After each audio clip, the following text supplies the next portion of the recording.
I have no one-liner. This movie has taken them all. I went to the one-liner store and they said, we're all out there on back order, you're fucked. I'm Sam. Well, you thought you were going to Australia, but you're really going to some shithole with a tornado coming. Or a hurricane, or whatever those things are called. I'm Jackie. Don't worry, future tax cheat. I'll save you so you can keep your career as a Instagram personality. I'm Justin, and this is Crash Landing on Stinker Madness. Hello and welcome to Stinker Madness, a podcast about bad movies by bad movie lovers. I'm Jackie, and this is Justin, and Sam's the name of the show. This week on the podcast, it's Crash Landing, currently streaming on Amazon Prime, directed by one Jim Wynorski, even though he doesn't want to admit to it, starring Antonio Sabato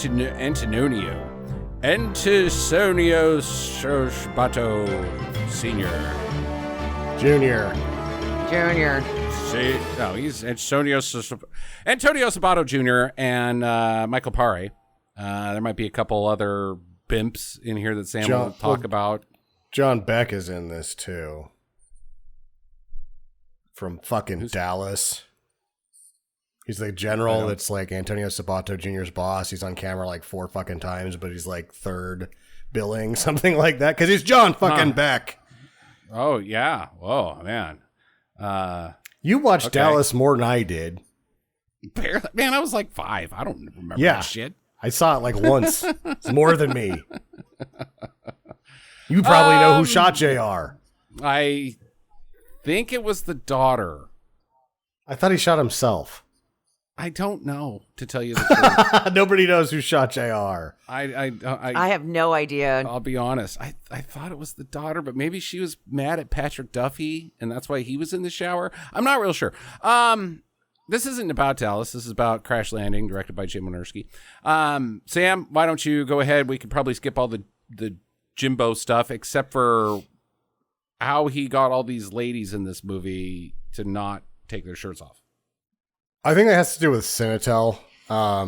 So the J. Andrews moniker, which appeared through some of the other Cinetel films I was looking through, I think that's just the environment that he released this in. This is still from the Name That Explosion period, right? Where him and I believe I thought I saw Kim Olin Ray on the credits. Or Kim Ray. I don't know if it was related. I don't know how intertwined, but like they're palling about hard during this time period from whenever 98 when he gets all that fucking footage to 2010-ish. But then you have to, if you're making all those movies, you have to spray them all in the right directions. And so maybe Cinetel's like no tits. So that's where it's at. Because there was another one that he did with Stephen Baldwin that was a Cinetel film under the J. Andrews moniker. And I don't think that one has any tits in it either. But he was still like, can I bring the ladies that have tits, though? And they're like, yeah, that's fine. They can have huge fake boobs, but just they can't show them. Some of them did, and I think that you saw some familiar faces early on that they just get like killed, just like, hey, booby lady, I've seen you in a wino movie before, and then she just dies. Right? Exclusively, like I think I've seen this car crash too, but I can't quite name it. Can you stop by for an afternoon to have bosoms, and then like your character dies immediately? It's going to take 20 minutes. Sure, Jim. Yeah. I got tequila. Even better. The life of a thirsty lady. Oh, man, it must be glorious. What are you doing with that chocolate sauce? Okay, keep doing it. So much fun for about 5 years before you OD. Yeah. Some of the weird things that I found is that, like, the kids in this movie, most of them go on to have multiple credits. Like the female lead, if you can call her that, Breanne Davis, has been in 53 things. Huh. I find that surprising. Yeah. You think we'd... No. Okay. No. Right. But all of the girls, the 3 girls that have the most lines, went on to do things. The male kids did stuff too. And then one of them is like, this film is the introduction of Brandon Barash. I'm like, who the fuck is that? Why the fuck am I introduced to him? But apparently he's somebody. I think he was in Days of Our Lives. He was in a soap for 480. General. No, that's Antonio Sabato Jr. Thank you. No, that is Brandon Barash. I'm on his page right now, and it says General Hospital TV series. He was Johnny Zakaracha. Zakaracha. Huh. Okay. How many episodes? Oh, he's also in NCIS. Okay. In one episode. He was in one episode, but he was in 800 episodes of General Hospital. Okay. That's a lot of episodes. So this is like a General Hospital reunion then, because that's Sabato was General Hospital. That's where he came from. I want to stick on the introduction thing. Introducing somebody with time and a background in statistics should dig into the and introducing blah as credit and tell me the percentage of success rate for that person. Like, we'd have to obviously define what success is, like, headlined one movie or was a supporting or was in a movie with 3 credits down that made over $10 million. That's our qualifier. How many of those people went on to make that, like, introducing, like, oh, I can't wait to be introduced to this person, because obviously if they're being introduced as they're going to be a big deal. They never are. They never fucking are. Like, you could almost say, like, and introducing what's her oh, damn it, E.T. Firestarter. And then she's an adult. Drew Barrymore. And introducing, but she didn't even get introducing in E.T. She just was in E.T. because she was good. Like, if you're good, you don't get right that too. But, like, that would be the time to do introducing Drew Barrymore as Dottie or whatever the hell her name was. But no, Steven Spielberg was like, I'm not going to insult you with that. You just get a credit because you're an actor. Well, yes, that's the idea. There's not like a introducing. They're not guessing. The introducing credit is like the featuring credit. It's a guild law second tier involved with how much they get paid specifically. Oh, so you get to pay them less if they get introducing. The introducing credit comes back from the old contract years too, where you have, they already know how many things this person's going to be in. This is the one that's coming out first. Okay. So they've contracted them. They're going to see how this does. They're going to short ball them probably on the first roll. The checks will roll in better as they go through. And then on their next contract, which generally never happens, because as you're saying, the introducing, they're just, it's like when someone's featured. And featuring so-and-so as, they were only there for 3 days. So they only got paid this much, right? Yeah, right. That's okay. the size of those saving. credits. I like it. Yeah. SAG rules. Nice. Yeah. So another interesting fact about Brandon Barash. Oh, good Lord. He was born in 1979, so he's our age. Okay. Uh-huh. And he was born in St. Louis, Missouri. Okay. My God. I know. We could run into him at a baseball game. Man born in year and in place. Big deal. That is interesting. Did you know that he has one testicle? My God. No. Now that's he also has another testicle, probably.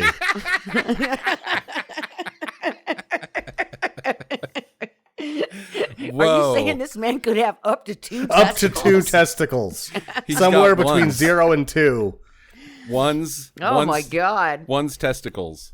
Yeah. Crazy. So, more interestingly, the things I didn't talk about Antonio, because I think last time we did Antonio Sabato Jr., I ended up talking more about his dad than him. So I found some fun facts that I believe I forgot last time we talked about Antonio Sabato Jr. Obviously General Hospital. So apparently he got in on the whole Jose Canseco Losostrone business. Okay. And was having sostrone pellets put in his butt. Injected, not like just jam that testosterone pellet up my butt. It was You inject it like into the tissue, I guess, and then you get the roids that way. He was like into your. He has a into your, into your butt cheek or your butthole. I'm guessing it's into the. If it's a time release thing, it's got probably in muscle tissue. So your butt cheek. That's just a shot, man. That's okay. No, but it's a pellet. Wait, how do they like with a gun? I don't understand. I'm lost on that. I need more. What do you mean? Do you remember Inner Space when they had like the gun that was the syringe? That's what I'm imagining. I'm taking Hollywood things I've seen and I'm like, that's a real thing. I saw it in a Joe Dante movie. That's real. That seems like surgery. No, they do it to women too. So what it is a small incision. Okay. They slip the pellet underneath the skin, and then they use a surgical glue to close the hole. Right, but this is testosterone, Jackie. Testosterone. You got a little testosterone. How's the Kaseko? That's not a one-time deal. On the floor. You got to have that. You would have to have that multiple, done frequently. Frequently, you can't just have incisions all over your butt. Was it injection? So maybe they have a pellet injector, like the thing that Joe Dante showed us is obviously real. It's too big. You don't do that. Maybe it's a really small pellet. I think it went into his butt. I think into the butt. Not a huge pellet like a Tic Tac. That's a suppository. That makes more sense. A suppository up the old poop chute, that makes more sense than a fucking pellet in your butt cheek. That doesn't make any goddamn sense. Why wouldn't you just swallow it? It goes into your bloodstream. It's a hot dog-sized suppository. I need to feel more like a man. Shove that hot dog-sized suppository in my ass. Oh, God. Yeah! Testosterone! Using the whole fist talk. Okay, like Popeye's spinach. Just yeah. I guess none of us are medical doctors and know anything about testosterone in your butt. Yeah, he also has a Batman tattoo, which is probably awesome. Okay. I'm gonna guess it's the Burton Batman icon. Why not? Guessing that logo. I mean, didn't find any visual evidence. And he also got hooked on meth. Okay. Of all things. So that makes him way more interesting to me. Because he had access to all of the good drugs, and he's like, fuck it, meth. Did he take the meth in his butt? I don't believe so. I think it was crystal meth, so he was probably freebasing the shit, which is the worst way. Actually, no, slamming it, putting it in your veins is the worst way. And who knows if he's putting pellets in his butt? Hey, man, you're right there anyways. Right there. Put some meth in there. What does freebasing mean? What does freebasing mean? Seriously? No, we're not going there. Anyway, Google. He has not done shit. White lines. Lately. Purest rain of fashion. Anyway. That's Grandmaster Flash, right? Yeah. Freebase. Pretty sure it's Grandmaster Flash. Is it he was in a group before, right? White Lines Grandmaster Flash. I thought White Lines and the Grandmaster Flash in the new edition and the new Power Generation. But I thought that White Lines was actually the writing of that lyrics was credited to somebody else. But he's involved with it. Anyway, Antonio Sabato Jr. This one is one of the only ones, because I look up Pare's fucking upcoming list, and I'm like, how much is this really going to materialize? And everything's like, he's got 31 in the hopper, and most of it's in post-production. Pares is in development, or Antonio Sabato Jr. and Kevin Sorbo have a movie in development, so probably not going to happen, especially because it's called Dragon Man. Mm-hmm. With those two, yeah, I'd watch it once, of course. Maybe. Yeah, I don't know. We'll see. We mentioned Jim briefly, the business with Cinetel. He's 74 now. He looks like he's slowing down. He doesn't have anything in the hopper as a director. He's got one in the pipe as a producer and writer. That's it. So Jim might be like, you know what? I like to just hang out now. I did my thing. I'm good. As I said, Michael Pare, he's moving at breakneck speed. He's going to get to 300. He's at 234 right now, and he's apparently got 31 in the hopper that aren't just bullshit. So how about that? When you guys saw the bad guy in this, Rene Rivera, you're like, I know that guy. Who is that guy? No, I did not. He just looks like general henchman. I thought he looked familiar, but I was like, I can't place him. I think he looks Okay, like so General I was Hitchman. like, that guy's super familiar. He's in, and then I started looking at all the stuff I recognize, and what it turns out is if you recognize that man, you watch a lot of Wino movies. Ah, okay. Because he's in Wynorski films. And I watch a bunch of them, apparently, because I'm like, I know that guy. Oh, that's why I know that guy. General Henchman in most of them. He looks way better older. Okay. He looked like kind of rough, in the movie, which is probably what he was supposed to look like. Like he needed a dermatologist. General Henchman in this movie. Like that's what he looked like. Well, he looks like General Henchman. I think this is a really good time to segue directly into Jackie's costume talk, because Jackie, I think that no one looks good in the medium-length belted jacket, which he was wearing and looked like a douchebag. What do you have to say on that? Well, when he first comes back from being the flight attendant, and now he's the general bad guy who's dressed like Dr. No, which was my first we're stealing dressing tips from Bond villains. Okay. And then it was like, is that a karate belt? Or what's happening here? Like, that's a lady fashion statement right there when you've got the double knotted belt off to the side. Yeah. And all I could think was, you look ridiculous. And that shirt is way too big for you, buddy. Like, nobody is going to buy that you've got shoulders that big, sir. Like, you stole that shirt out of somebody's luggage, and they're going to be like, hey, that's my shirt. And then he's going to be like, shut up. And he's going to hit him with a gun. Be like, I like it. It's mine now. You're right. They did rummage through and get their guns out of the seal. They may have just been rummaging, and he found it, and his henchmen are like, did you just steal that belted jacket? And he's like, yeah. You ever seen? I am that bad guy. You ever seen Working Girl? Yeah, it's my favorite movie. What is the point of it? Was it a skiing thing? No, I just think that he was the leader, and so he needed to have a different outfit than everybody else. Not talking about him. I'm talking about why the fuck the belted medium-length jacket exists. It's mostly for rainy weather in an area where it will rain, but it's not so torrential that you need a full rain jacket. And that belt helps with that? Mm-hmm.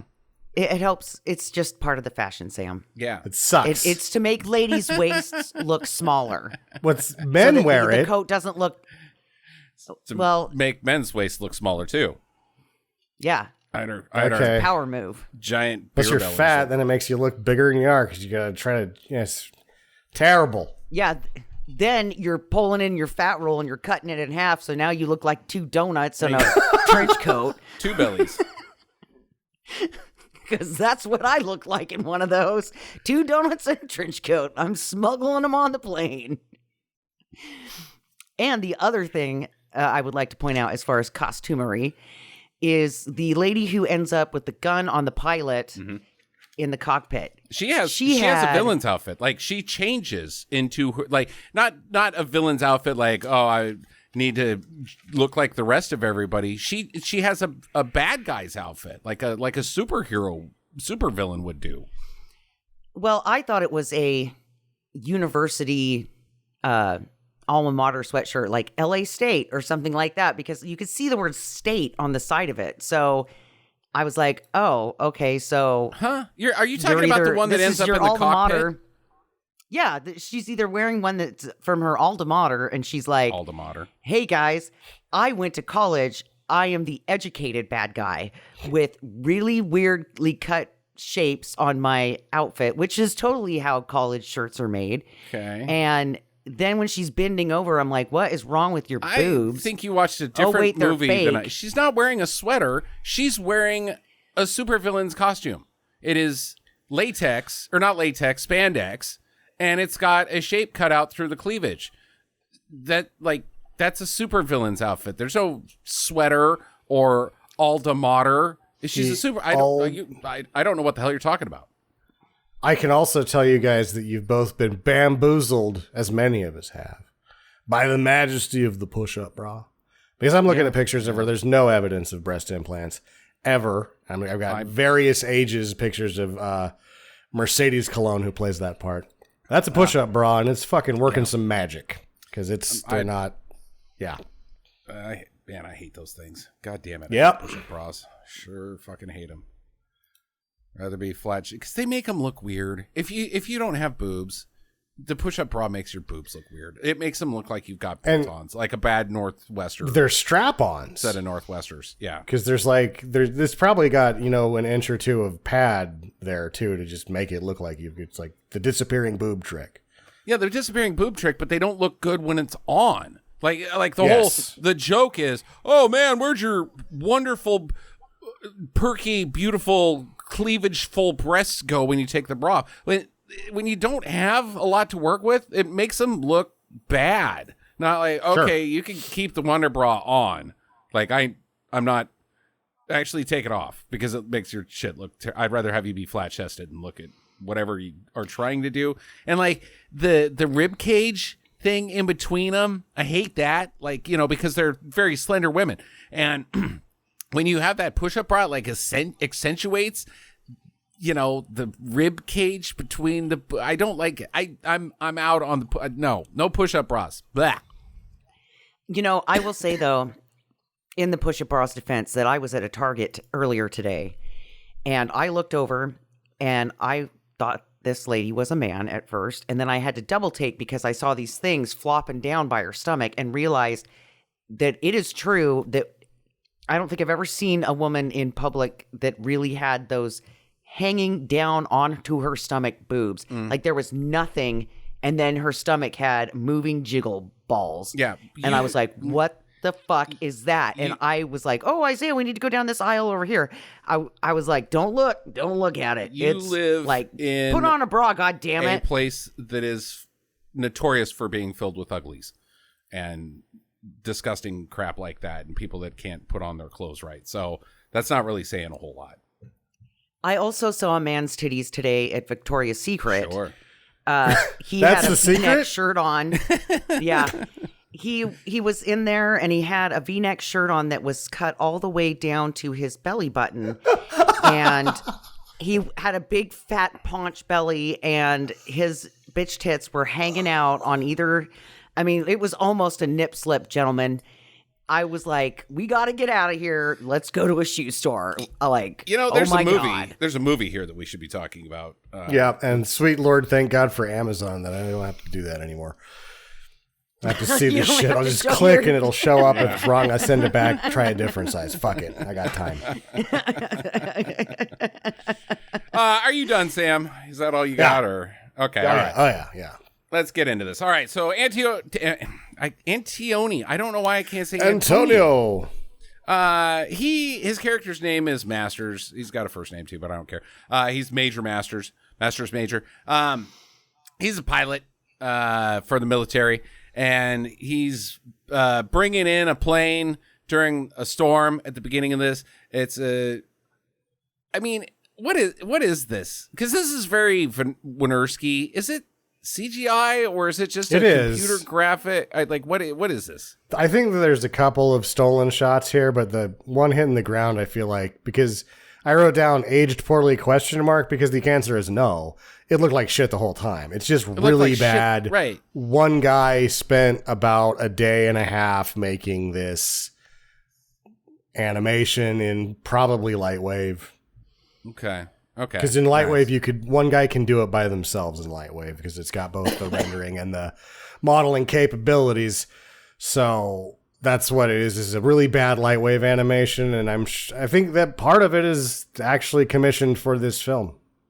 Yeah, I think so. It fitted. I thought it was done with, they had a screen, right? And they were running this movie of an electrical storm. Mm-hmm. And then they're like, okay, Jared, put up the airplane. And it had like a little stick, that was painted black. So you couldn't really see that part. And, some guys underneath it like. I think that's actually harder than Lightwave, Jackie. Yeah, it's harder than Lightwave. So they took the easy route and just used the shitty computer model.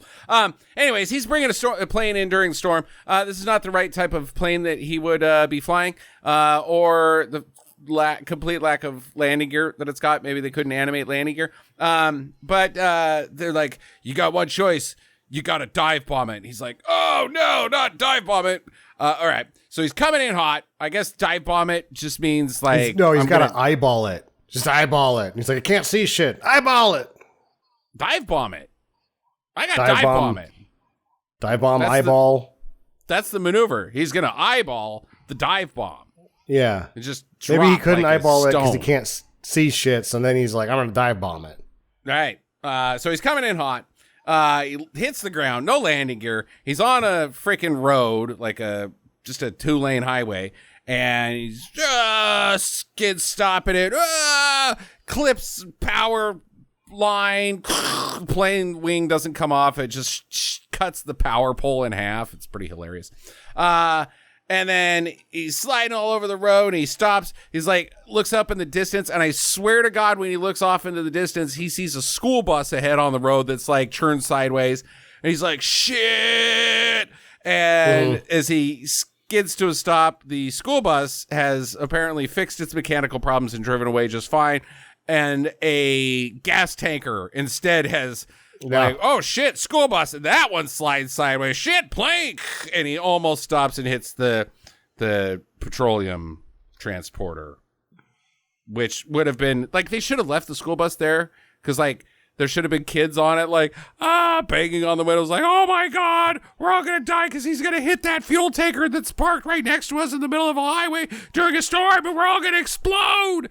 And then like he stops it, and the kids are like, yeah, that would have been fun because like why in the hell would a petroleum tanker and a school bus filled with children be right next to each other during an electrical storm? Yes. It all worked out well because there was some presets and some already loaded objects in Lightwave, and one guy could do this sequence by himself. Right. Okay, it all worked out thanks to not having the models. he got talked out of all the birds from Birdemic, just kind of sprinkled about. I personally like the wardrobe in this scene because he seems to be wearing weightlifting gloves as he's driving. Fingerless gloves. Driving the plane. Driving the plane with your fingerless gloves and your leather jacket. Like, and he's got a bomber's jacket. If you're really, but if you're like doing this for the military, they're not going to let you dress like a fucking hobo. But it's a bomber's jacket. That's standard issue. You wear on your gear, spare time, right? I mean, like you sign up for the Air Force and you get a bomber's jacket. Isn't that how that goes? Says Antonio Sabato Jr. when he's enlisted, and they're like, no, that is, you don't get a bomber. Get a flight suit. Dude, those suck, man. I want a bomber's jacket. I'll look cool. Yeah, well, the bomber's jacket isn't going to save you from a fire. What about Maverick? He got a bomber's jacket and navigator glasses, aviator shades. He bought those in Mexico. Damn it. That's it. I'm flying this plane to Mexico. I've got to look cool. So 2 months later at the Air Force Base, I don't know. Whatever. Sure, somewhere, yeah. I guess he's in trouble. Like he got in trouble for not running into the tanker. Or he's taking some time off from the close call, I guess. They're like, you ready to get back on the horse? I mean, it probably sucked, but you got through it, and it was pretty heroic, I guess. But he makes it sound like that's just the type of shit I do. Hey, he's Crash McDuck. What's his name? Crash Plane Launchpad McQuack.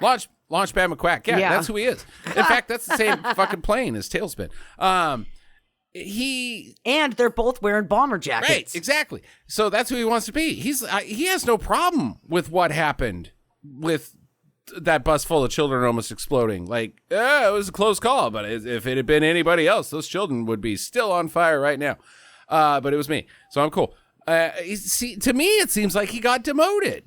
Like, or you've been grounded for 2 months, and here's now a shitty job. Yeah, that's what it seems like. But then later, when he gets his new assignment, you're like, who the fuck is this guy? What kind of guy is this guy? What is his job? Action man? I believe it's pilot. I believe. Well, that then it's why would you hire? By the time that he gets to the airport, I'm gonna spoil an event when we flash forward, but he's gonna get hired as a bodyguard. He's hired as a bodyguard by the dad of the airport, but his the person who tells him to go do the job is an Air Force general. Yes, because later we'll find out that the dad of the party girls is a weapons contractor. So he's getting a fucking freebie. Okay, so this is one of those deals. Yeah, it's one of those deals. So this movie is 100% accurate. 100% accurate. I see what's going on here. All right, Jimbo. All right, so you don't need to like spoil up ahead. This is right now. The general gives him a mission to fly this 22-year-old girl, quote unquote, on her birthday flight. She's Paris Hilton, but shittier and bitchier and less likable. And she's awful. Like, she is awful. She's an awful, terrible person. And he has to fly her. Like, and she treats it like her sweet 16. Like, she's not Daddy Paris bought me Hilton. this flight. Yeah, go ahead. Yeah, she's not Paris Hilton. She's like Madrid McDonnell Douglas. I get it. It was a reach. So what her birthday is that they're flying to Paris? No, Australia. And to get eaten by poisonous animals while drunk. Gonna party on the plane, which is a 747 that her dad owns, and says, take the 747, honey. Well, Dad, he's like, take the fucking Learjet.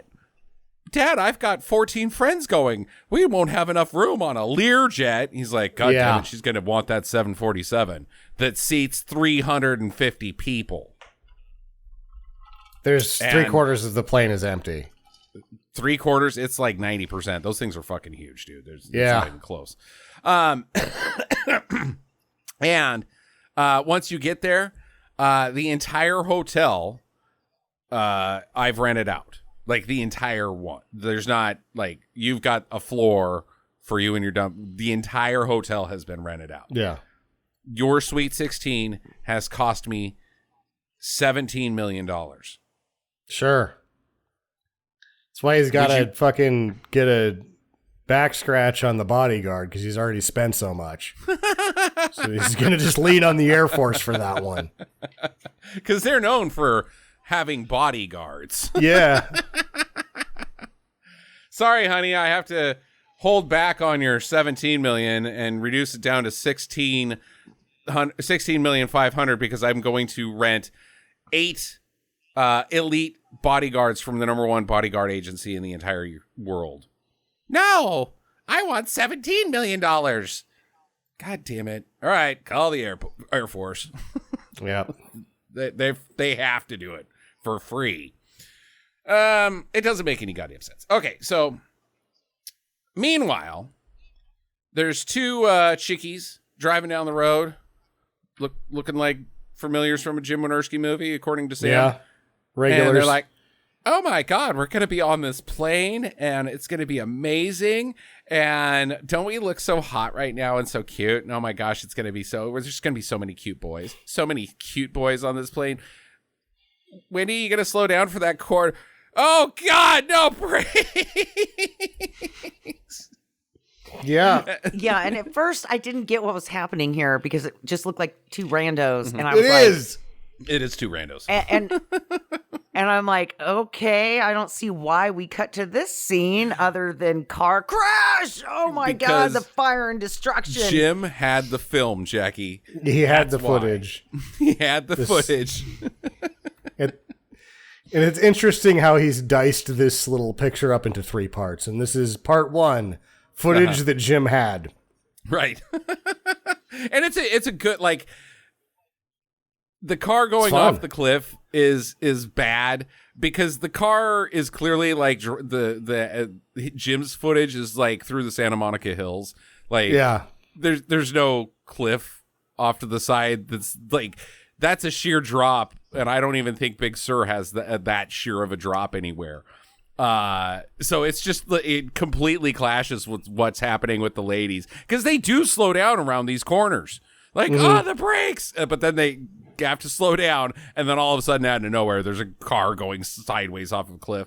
And it doesn't explode. This is one of the good ones where it doesn't explode. It just goes smack into the ocean and stands straight up.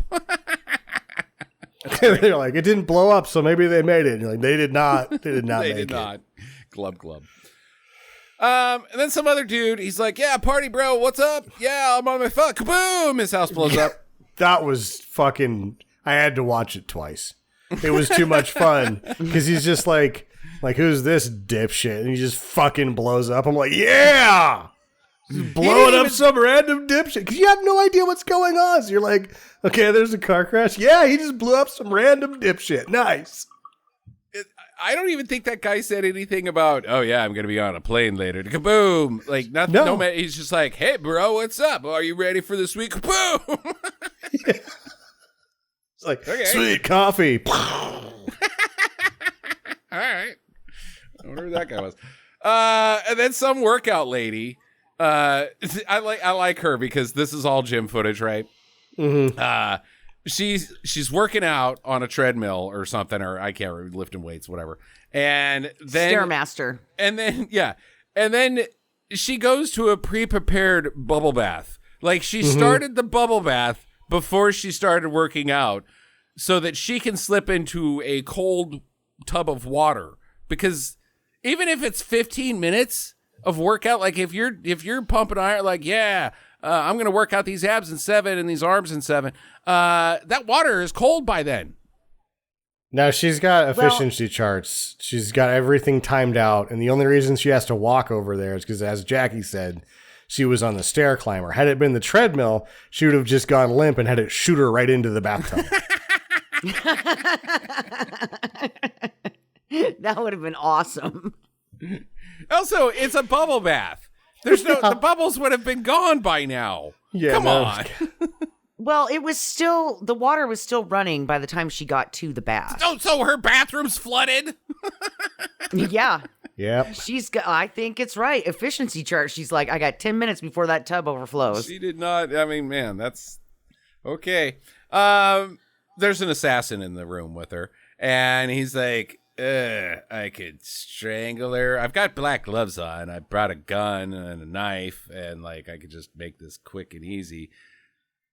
But she's got utensils that have short cords. Because long story short, he chucks her curling iron in there, which A, doesn't draw enough voltage to do anything to you anyways.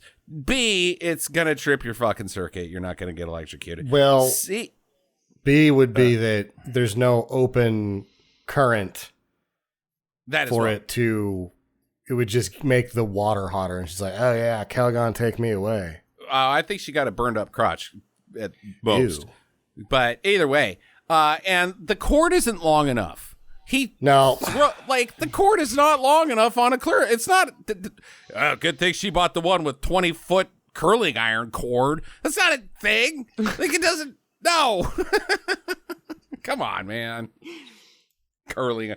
Never seen anybody throw curling iron in the bathtub before. That was a new one, Jim. Anyways, she's gets electrocuted and dies. She's good. She does a real slapping around. She doesn't know what electrocution looks like, and she's giving it her best guess. And she's screaming. She's like, oh no!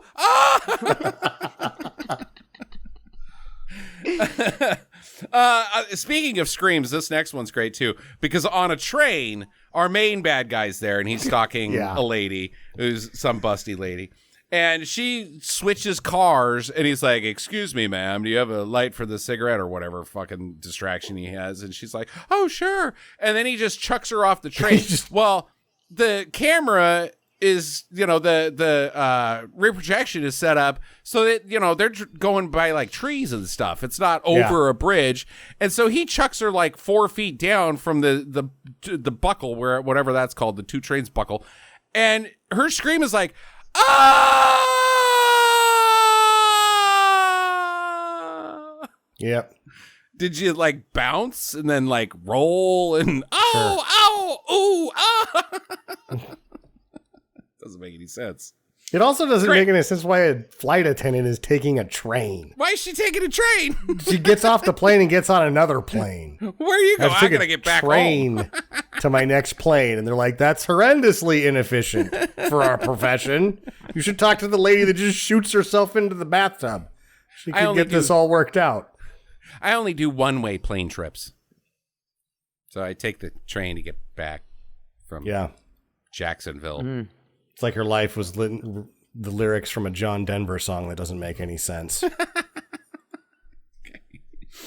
At the airport, the partygoers have showed up, and along with Sabato, he's there. And we get introduced to Rochelle, her dad. He seems actually like, for a mega rich guy, for a cliche movie like this, he doesn't do any villainy. He's just concerned about his daughter's safety throughout. I was expecting like some like, oh no, this guy's from my past, and when I did that, blackmail job or the industrial espionage where I took that company down. He wants to, because I'm a bad rich guy. He doesn't do any of the bad rich guy cliches. He's just concerned about his daughter's welfare. Other than grifting all of the taxpayer dollars. Yeah,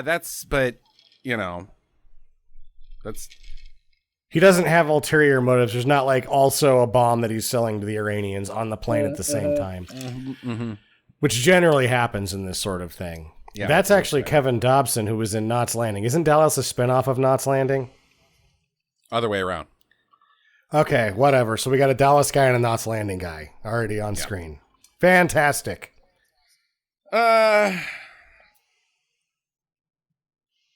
So the bad guys get on the plane. They're pretty obvious because one of them, they're all dressed the same except for one of them doesn't know how ties work. He hasn't tied his tie yet. He's the caterer bad guy. And he's got his tie untied, but it's around his collar, and then both ends are tucked into his pants. Like, you have to actually do that. Like, oh man, I don't have time to tie this. I better just tuck it into my pants. And then you're like, this is really working out for me. And then some other guy looks at you and goes, that's a dumb plan, dipshit. You're like, oh, this is a dumb plan. And so the plane's on the ground, and Jackie makes a great observation during this, that all the food has been prepared and is on display for them to eat pre-takeoff. Yeah? The guy's efficient. But you're going to be wearing that food here in a couple minutes when it's time for heading up to the skies. Who wants a bonbon? Oh, yeah.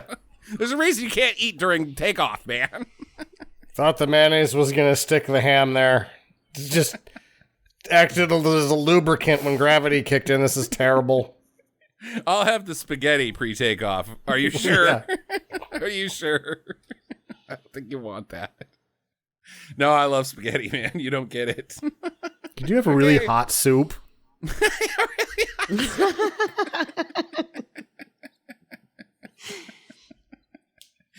Yes, I believe here it is. It's in the really hot soup section of the menu. Yeah. What kind of soup? It's really hot soup. Really hot.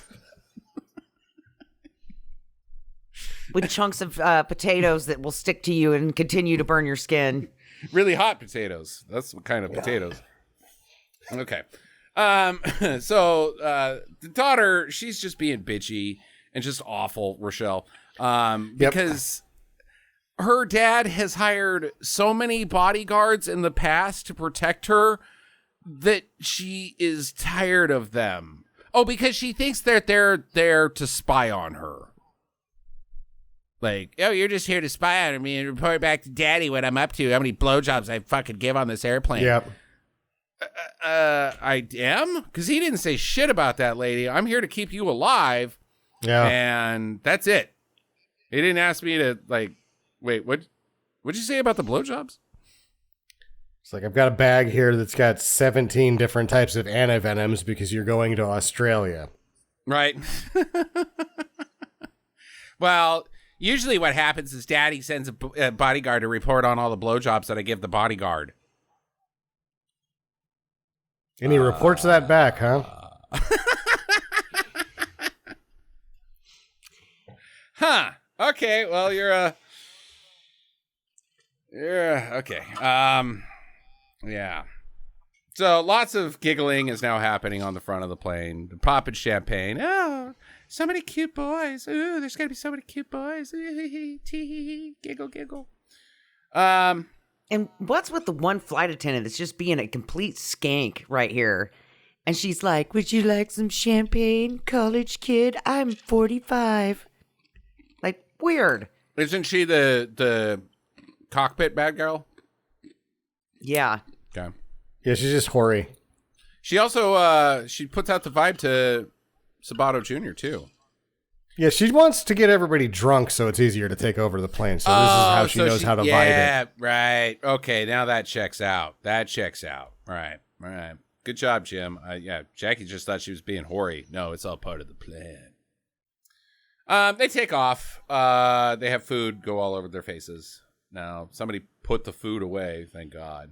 But why would you put the food out and then put the food away? I mean, you don't have time to that. Once you put the food out, the food is out.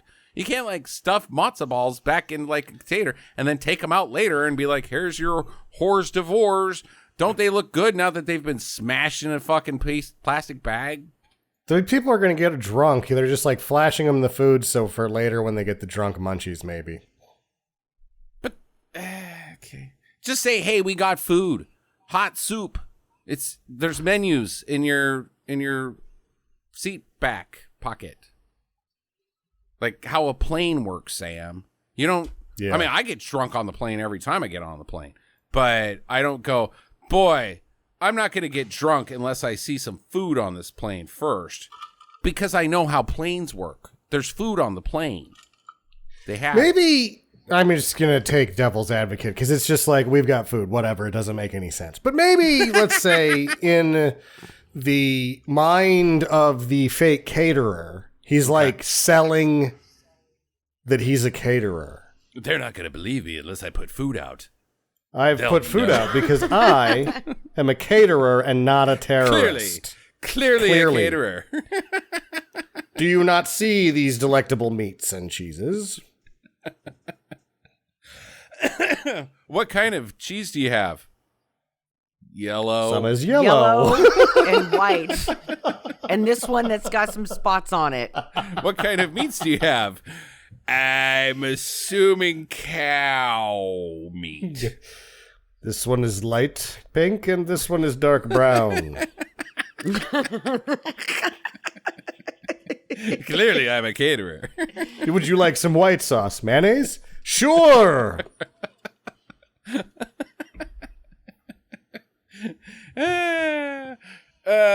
Is there any possible chance that Naked Gun's going to be funny? I don't know. I mean,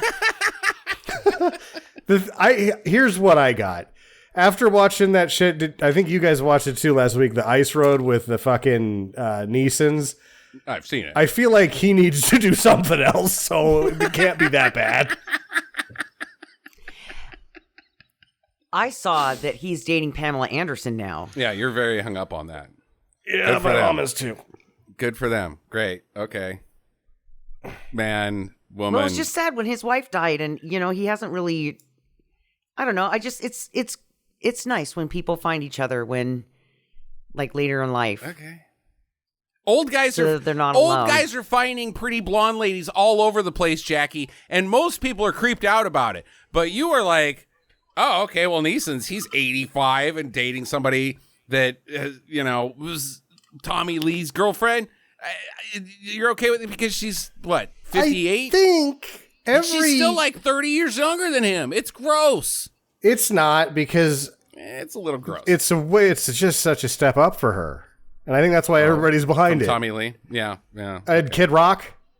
Ah, God damn. Yeah, dude. Like get behind it, buddy.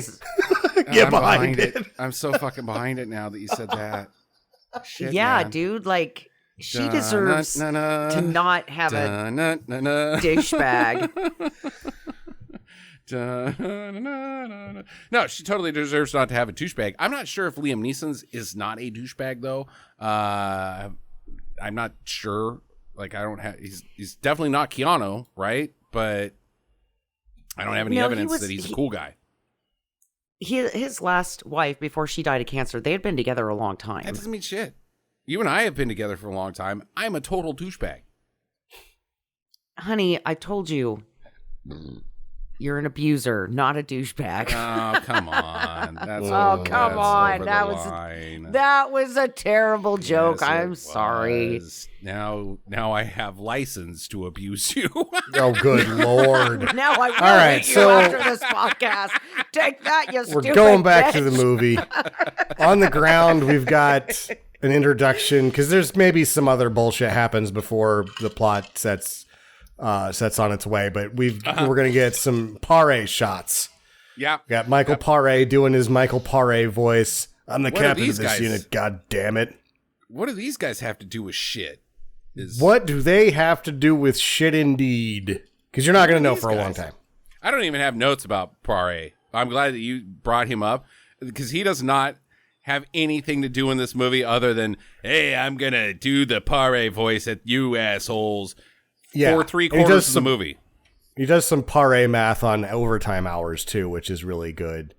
Yeah. I was trying to write down the one-liners as it was happening, and I'm like, Jesus Christ, Jim has gone fucking crazy with the typewriter in this fucker, and I just quit because there was too many.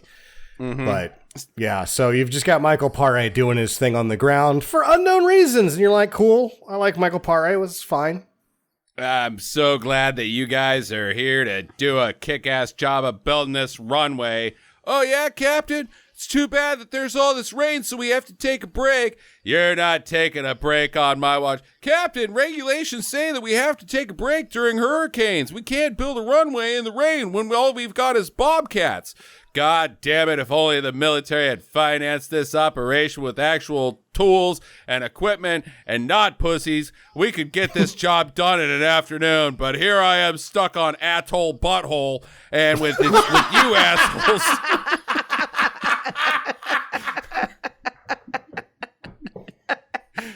Thank you, sir. You're a great captain, sir. And then that's the end of the scene.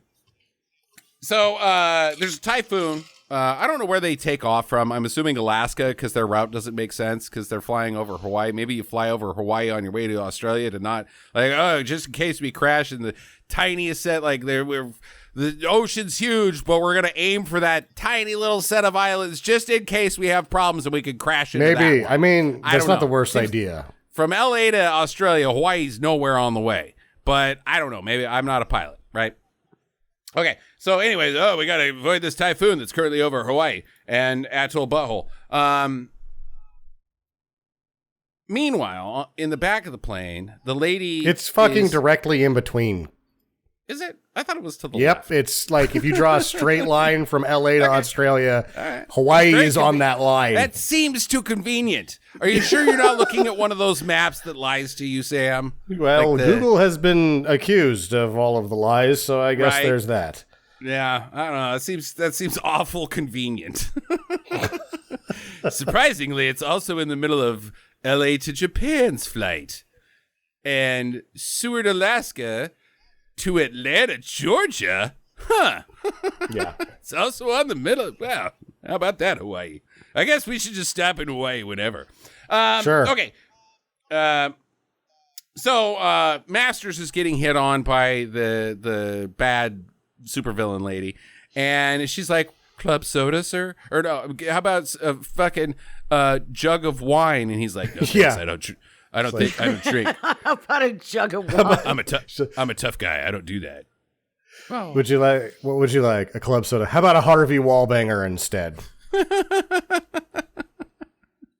Sex on the Beach was what's the one that the Long Island? You want a Long Island iced tea, right? That's what you're going for. Yeah. 5 shots and 1 drink. No, I'll stick with the club soda. But then he gets hit with the football from the douchebags that are. Somebody brought a football on an airplane. Hey, bro, make sure to bring a football on the airplane, man, so we can play. Because they're So idiots. this is 2005. The room is 2002. Did he know? He had to know. There's no other reason for this to fucking happen. He had to know. That's a good point. He had to know. If this is Jim Wino He had to doing know. a Tommy Wiseau, that's cool. They're playing football. That's fucking cool, man. It's fucking cool. He That's had fucking to. cool. Okay. Anyways, The football hits him, and it knocks over his club soda and shatters on the ground. And the only reason I bring this up is because it comes into play later, because for 30 minutes of this flight, people just left broken glass on the ground. Like, I don't care what your, like, villainous plot is. You do not leave broken glass on the ground. It works out for the bad guys here, but you just have what to if it keep didn't? going back to Grandmaster Flash. Yeah, broken glass everywhere, man. You can't leave broken glass. Like, you're in high heels, lady. This whole plan could go to fucking shit if you cut your foot on that and, like, bleed out. Because you're on a plane. You can't have broken glass. Yep. Like, I hate glass so much that I'm okay if we ban it. Like, I don't even buy glass bottles even more. Except for the fucking problem with it. Anything that we not make out of glass, we have to make out of unrenewable reasons. I mean, I guess glass is finite because there's only so much fucking dirt. But Aluminum. Yeah, it's so easy, and we're not recycling it. We're just... Can I have an aluminum window, please? Ooh, it looks the same every day. I'll just see how the weather's doing, honey. Can't tell. Really hard to get the water spots off this aluminum window that I can't see out of. And then, like, when the wind blows, you're always confused that there's a thunderstorm out there because it sounds like, you know, one of those fake thunder things, the little flappers that the movies play. No, that wouldn't work. But I'm saying, like, freaking aluminum can. Like, I don't drink glass beer anymore because I fucking hate, like, the thought of dropping glass it and everywhere. having broken glass everywhere. You have a pool. Basically, you're not allowed to have beer bottles. That's just kind of the size of it. I have two hobbies. Actually, I have three hobbies. I have a pool. I have a hot tub that's inflatable. So that's a bad combination. Yeah. And I go camping a lot where there's glass nature. is out. And at a beach. I mean, like, there's just no good place to have other than a living room. And I don't even feel comfortable. I've broken so many glass bottles in the living room just by being a drunk douchebag that I don't feel real comfortable about having glass bottles anywhere. I just don't feel good about it. So I don't buy them, even though that's superior to an aluminum can. But the aluminum cans have gotten so much better in the 70s, since the 70s, where they really taste like metal. Because I was drinking beer back then, but I do remember people saying that I just don't care. It's just so much easier having an aluminum can. I can crush it, throw it in the little bin, take it down to the Humane Society, give them my cans. They take them to the recycler. They get some money. They can help the dogs that nobody wants to adopt because I live in the stupidest fucking place on the planet. So it's good. Don't buy glass. Don't buy glass. Except for windows. Yeah, well, if only they just start selling me whiskey by the barrel, then I can eliminate that too. I'm saving them tons of money. See, if you buy a plastic bottle of booze, even though it's the right call, actually it's not. Shit. It's always shit. You have to get glass booze. If you buy plastic booze, it's not even it's just vodka flavored like other things. Yeah, it's gross. It's terrible. I guess glass is better than plastic. What the fuck are we doing? So anyways, they leave the glass just laying around. Girly morgue. Oh, yeah. So they find one of the flight attendants in the morgue, and then we get a wino regular just spitting lines. There's like, I need you for an hour. And he's like, I got it today, Jim. I've got this. And so these two guys, you've got your Detective Cobb and some coroner or whatever. They are spitting mad lines back and forth, and it is delightful. But the bottom line is that they discover this is the fourth flight attendant today. He's like, yeah, after the third one, I thought we might have to investigate a flight attendant killer. And he's like, well, I think we should open that investigation now. And so now we have Detective Cobb on the scene who wears a full-length belted jacket like a man. True, very true. But he's not over cinching it, so he is not smuggling 2 donuts. No, he's just wearing it open. Yeah, he goes to the Joe Don Baker class of high fashion. Later, all the passengers are passed out. She's done her job. They got them all good and drunk after much grab ass in the middle of the plane. the bad guys all nod to each other. It's time to go. And they move up to the front of the plane. And Masters is like, hey, that's a bunch of flight attendants moving to the front of the plane. I don't like it. I'm going to follow and see what's going on because I bet you their plans are nefarious. Yeah, because they couldn't just be having a flight attendant orgy, which was what I was thinking was going to happen. Right? Oh, about time. Jesus, God, I never thought that those guys would pass out. We've got another 32 hours on our way to Sydney. Do you know how fucking long that flight is? Even on the way to, like, with Hawaii in the middle? It is so goddamn long on the flight to Sydney. It's insane. I thought it was like 13 or 14 hours. I think it's over 24. I think it's insanity. Might fact check me, but I'm pretty sure it's really, really fucking long. Because Japan, I think, is 15 hours, 10 minutes. Okay, all right. It's not 24, but it's fucking long. It's a long-ass flight. You can totally have a flight attendant orgy on that flight. Oh, yeah. There's not, like, eventually people are going to fall asleep. There's no, even I would fall asleep on that flight. If you don't fall asleep on that flight, you're falling asleep when you get off of the flight. Right. Which, like, you're one or two people that didn't fall asleep. You could totally have a flight. You got time. Go have a flight attendant orgy at the front of the plane. It's fine. You do the bowl keys, all that. Or maybe they don't have keys because they're flight attendants. Maybe they have, like, how do you start a plane? Do you have keys? With switches? They have Polaroids of their own junk. They, like, shuffle them like cards and pass them out. And you're like, oh, no, I got me again. And he goes and jacks off in the bathroom. It was not well thought out. Do you guys think that the first class bathrooms are different than, like, the coach bathrooms? You better fucking believe it, they are, sister. Of course. Do you think they're bigger or what? Bigger, nicer, smell better. You can totally have a flight attendant orgy in a first class bathroom. I think that's my next band name, Flight Attendant Orgy.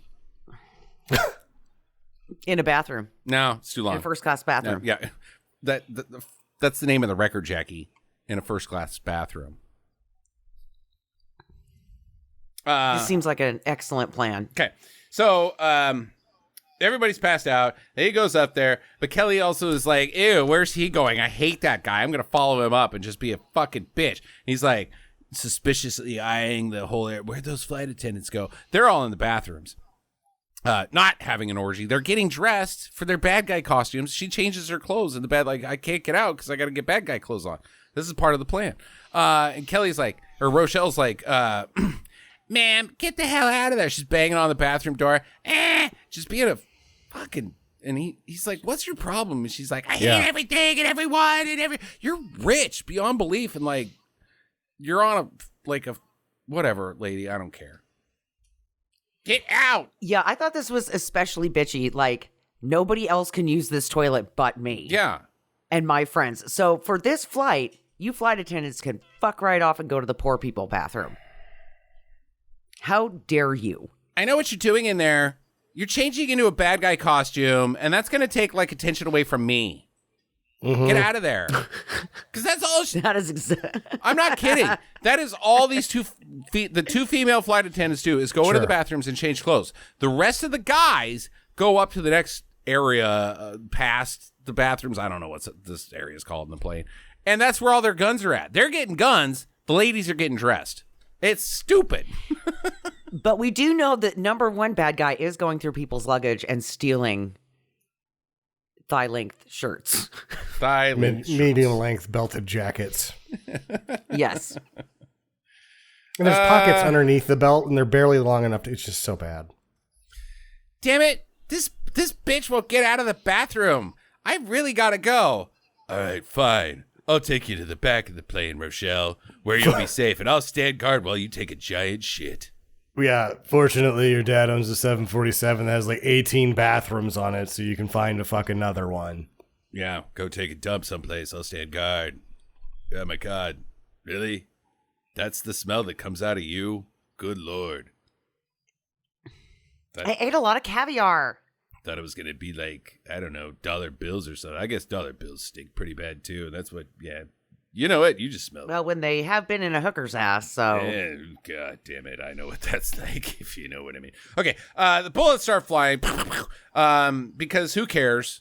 Like, usually in these cliche plane movies, no, you can't fight. You're going to shoot out the cabin, pressure and all that. No, these guys just unload. So yeah, gunfight in the plane. Just unload with Uzis, all of it. And Sabato Jr.'s got unlimited ammo, of course. He's got a 9mm, and probably fires 25 shots off. This is like the worst part of their plan. Mm-hmm. Is they go, okay, let's go round up our resources or whatever. They never worry about him.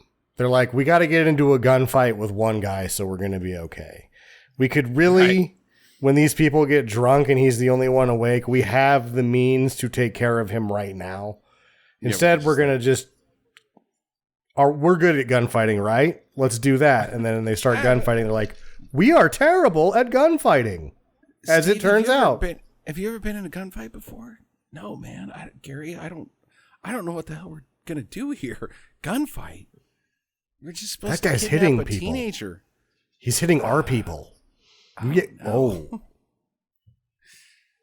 never really fired a gun before. I just said that to get this gig. This is a bad plan. How does it work? This is a bad plan. Just point and fire. I was only pretending to not know the names of the cheeses. I am actually a caterer.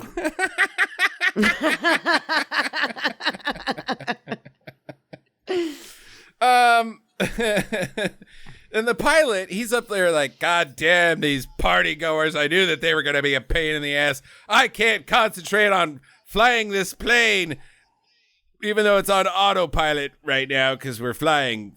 I just, sit back and I do the landing part. That's what I do.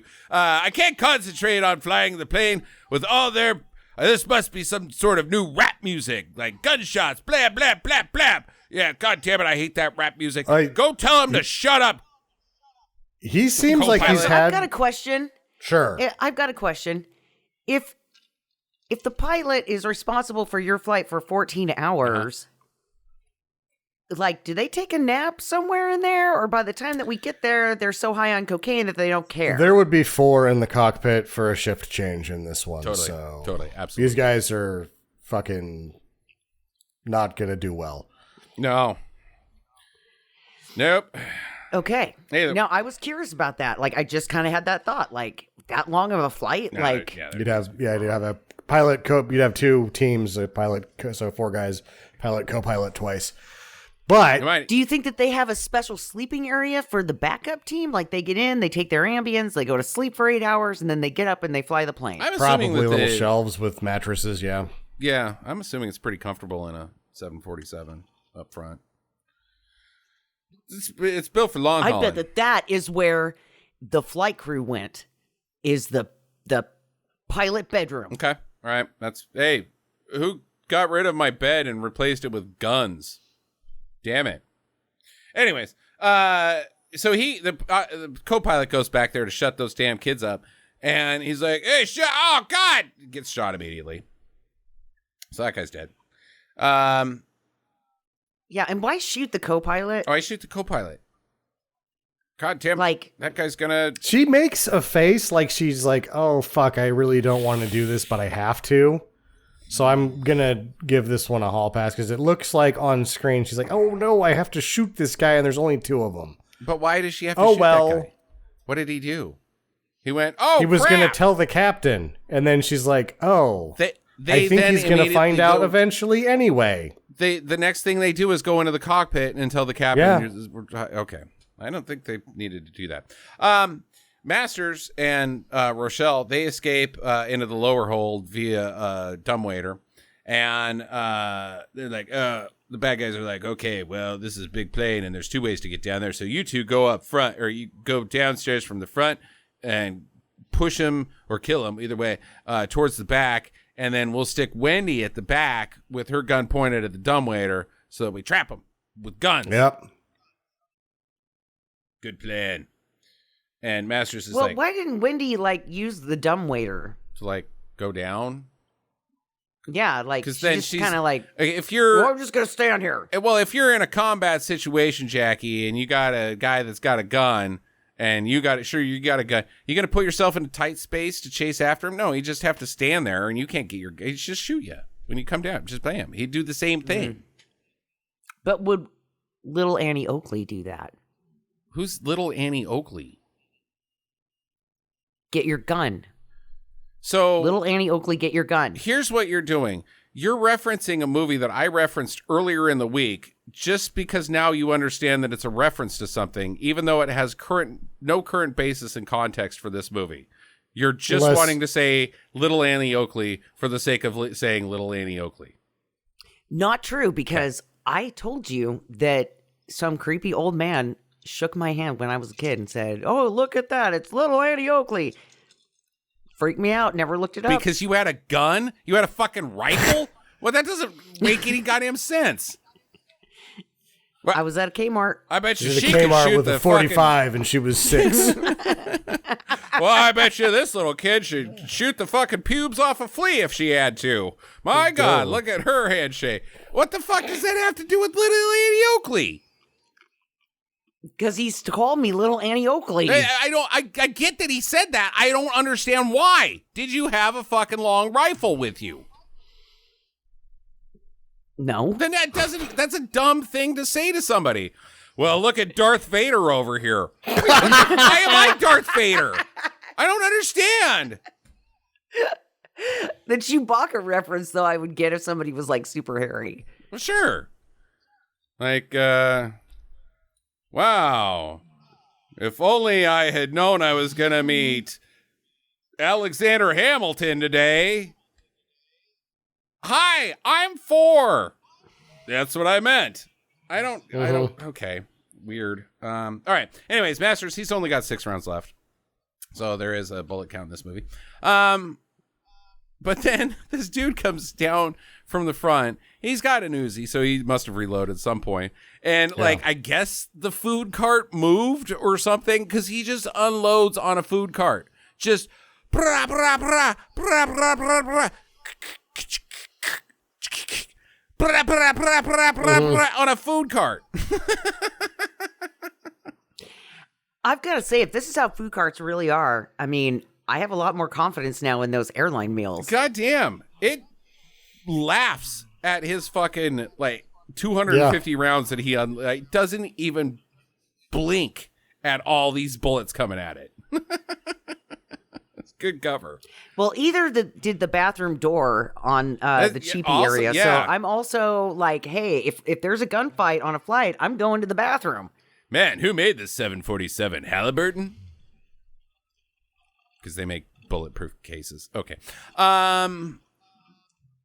Yeah, it is Antonio Sabato Jr. He's hiding behind the food cart, which is a good call. That's what you should do when they're made of fucking 37,000 layers of Kevlar, apparently. Sure. The bathroom doors were made by the Klingon War Department. Right. That's the thing. Buck talk.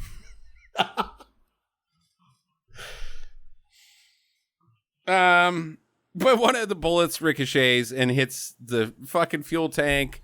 Yeah, finally consequences to the gunfight on the fucking plane.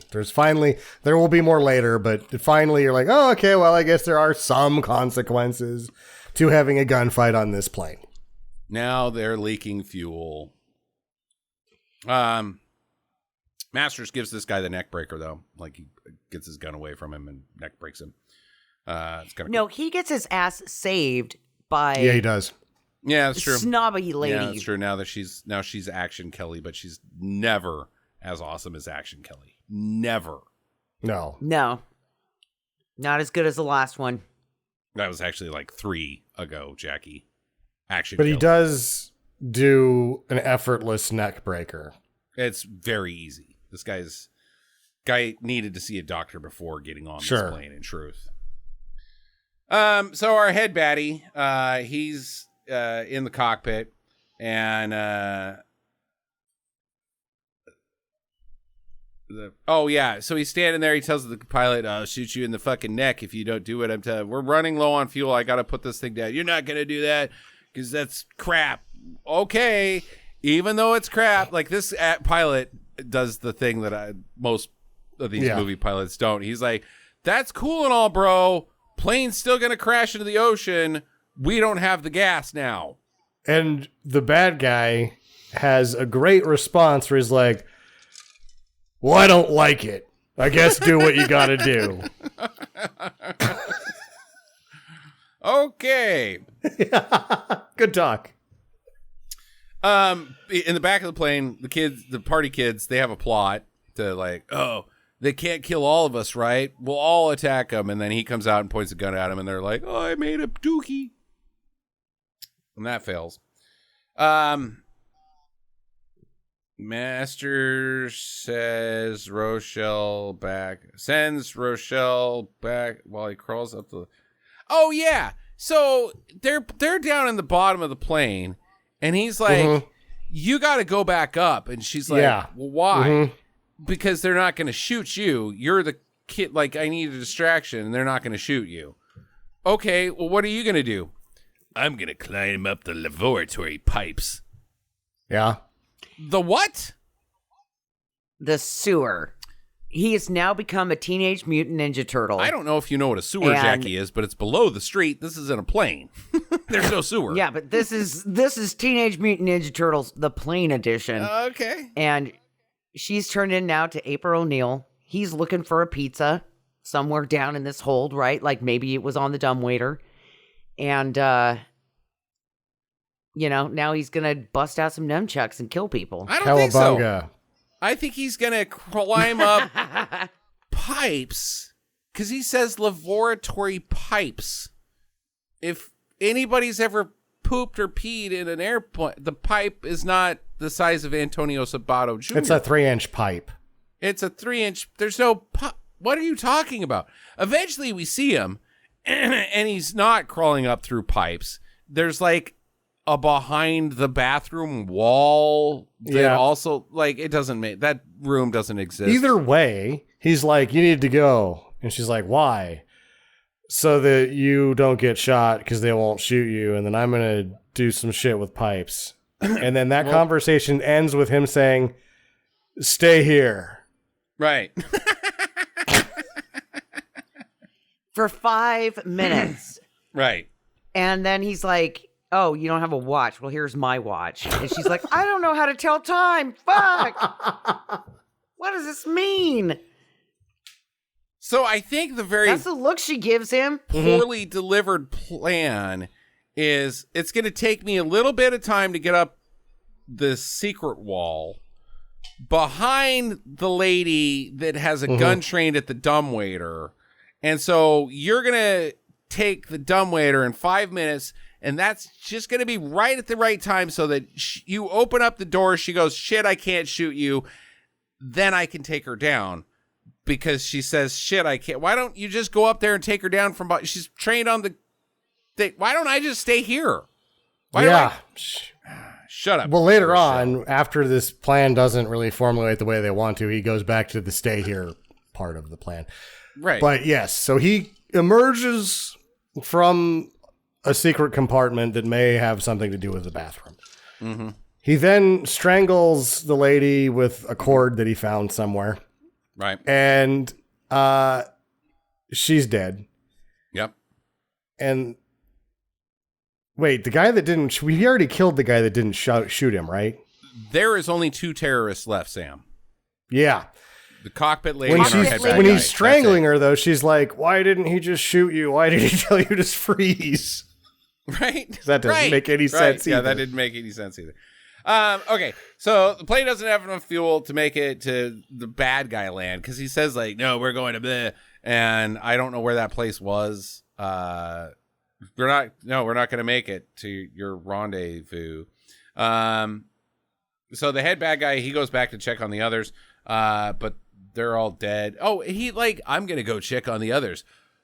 But first, I'm going to need to get a plate of chicken.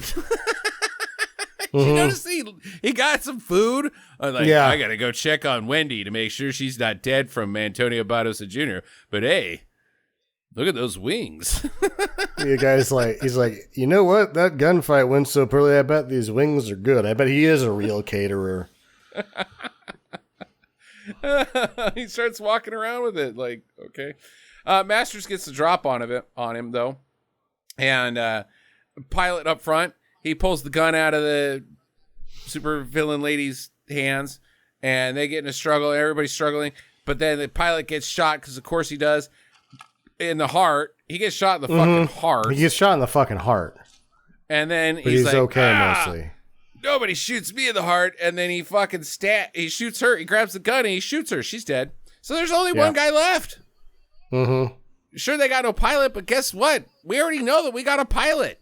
And this guy has been shot in the heart and he's still alive. So I think things are going to work out. Sure.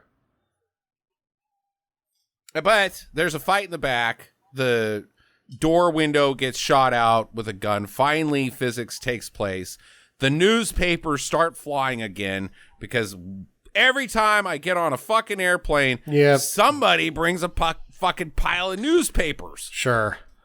But there's finally another consequence to gunfights on an airplane. It took forever, but we're now depressurized and leaking fuel. Bad guy. Oh my God. So they're like, oh, we're going to get pulled out. Oh, let's stop fighting for a second and hang on to this stuff. Oh. And then there's a fire extinguisher across the way from the bad guy, starts jiggling, loses its latch, and just goes dunk right in his face. Yep. It's awesome. Oh. And he goes down, but it's okay. He doesn't fly out the window because something caused the cabin pressure to be okay. I guess the pilot lowered the plane enough, even though that puts them in the typhoon.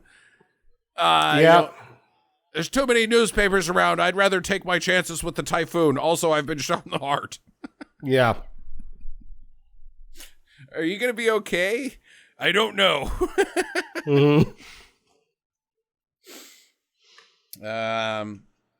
So he's starting to drift off like, oh man, I'm losing. I'm so tired. I'm just sleepy. Pilot, you got to stay awake. But I've been shot in the heart. Makes me tired. I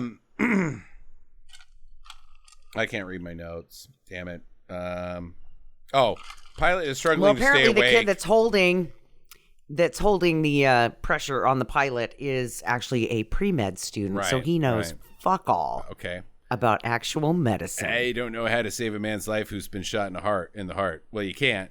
So you're good. Masters grabs the stick though, and good thing I know how to fly a plane. Oh, my hero. Don't know how to land one. So you are Launchpad McQuack, huh? Yep, he's Launchpad McQuack. God damn, I thought it was just like a fashion thing. No, we're headed to Hawaii. Sir, I'm on the radio. I'm back in LA because that's how this works. You're in our communication zone. You don't have enough fuel to get back to Hawaii or over Hawaii, so you're going to have to land on this atoll where...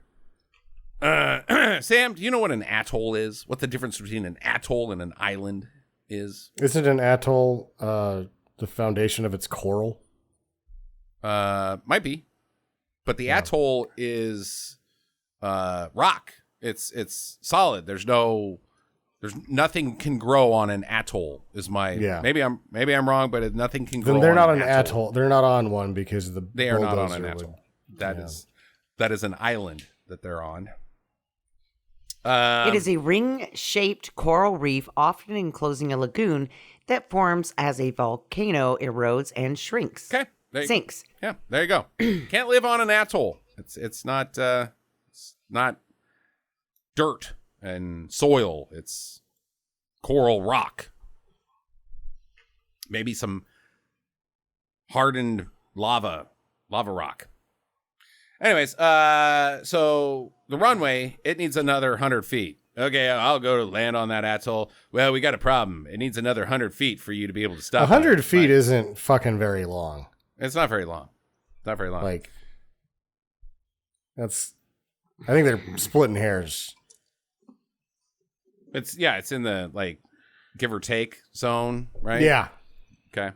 But Captain Pare's like, all right, man, finally we get to blow off our orders and our regulations about not working in the storm. Get out there, you pussies, and dig me a runway with our bobcats. With our bobcats. And then we get to see actors drive bobcats because they don't have extras. They don't have bobcat operators. They've got Michael Paré and these two guys, and they've rented some bobcats for half a day's rate. And figure it fucking out, guys. The camera's rolling. And it's awesome. Yeah.